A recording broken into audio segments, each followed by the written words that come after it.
اللہ کے میں نے کہا عمر اگر تو اویس بن عامر سے مل سکا تو لازمی ملنا، جو مراد قبیلے کا ہے اور مراد کے اندر قرن قبیلے کا ہے تو لازمی ملنا، اور اگر تیرے میں استطاعت ہو تو اس سے اپنی مغفرت کی دعا لازمی کرا۔ عمر بن خطاب کے پاس جب بھی یمنی لوگ آتے حج کے لیے تو پوچھتے ڈیورنگ ہز کیلیفیٹ وہ کہتے ہیں اویس بن مراد ہے تمہارے اندر؟ تو وہ اکثر نہیں ہوتے۔ تو ایک سال انہوں نے پوچھا تو انہوں نے کہا ہاں مراد قبیلے کے لوگ آئے ہوئے ہیں۔ پھر نے کہا تم سے قرن کون سے، قرن کے آئے ہوئے ہیں؟ تم سے اویس ہے؟ انہوں نے کہا جی۔ ان کو لے کے آئے، کہتے ہیں تم اویس بن مراد القرنی ہو؟ انہوں نے کہا جی میں۔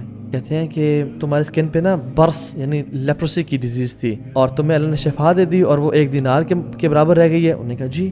تو انہوں نے کہا کہ میں نے اللہ کے نبی سے سنا کہ ایک شخص ہے یمن کا، مراد قبیلے کا اور قرن قبیلے کا، جس کو برس تھا، یہ اللہ کے نبی نے اس کا نام لیا، لیپروسی تھی اور اس کو اللہ نے شفا دے دی سوائے 1 دینار کے سائز کے مطابق، اور وہ اپنی والدہ کے ساتھ یعنی بر ہے، نیکی کرتا ہے، احسان کرتا ہے، اور کیا کہا کہ اگر وہ اللہ پہ قسم کھا لینا تو اللہ سے قسم کبھی لٹائیں گے نہیں، اور عمر اگر تیرے میں استطاعت ہو تو پھر اسے استغفار کروانا اپنے لیے۔ عمر بن خطاب نے اس کو یہ کہا کہ میں نے اللہ کے نبی سے سنا یہ ساری باتیں جو میں تمہیں بتا رہا ہوں، تو میرے لیے توبہ کی دعا کرو، استغفار کرو۔ تو اویس القرنی نے ان کے لیے توبہ استغفار کی، اور پھر عمر نے کہا کہ میں تمہارے لیے کچھ لکھ دوں تمہارے یمن کے گورنر کے لیے۔ عمر بن خطاب نے اپوائنٹ کیے ہوئے ہیں تاکہ وہ تمہارے لیے آسانی کر دے گا، یعنی ان شارٹ کہ تمہاری زندگی کی ٹینشن ختم ہو جائیں گی، تمہیں جو چاہیے کو ملے گا، تمہیں ریسورسز، ایکسپرٹیز، ایفرٹ تمہیں سب کو عطا کیا جائے گا۔ تم ایک دفعہ بس کہو میں تمہیں لیٹر لکھ دوں گا۔ انہوں نے کہا نہیں، انہوں نے کہا I want to be from the poor ones, مجھے کچھ نہیں چاہیے آپ سے۔ اینڈ یہ وہ شخص ہے، یعنی مختلف تابعین کا نام ہے، عبداللہ بن مبارک، سعید بن مسیب،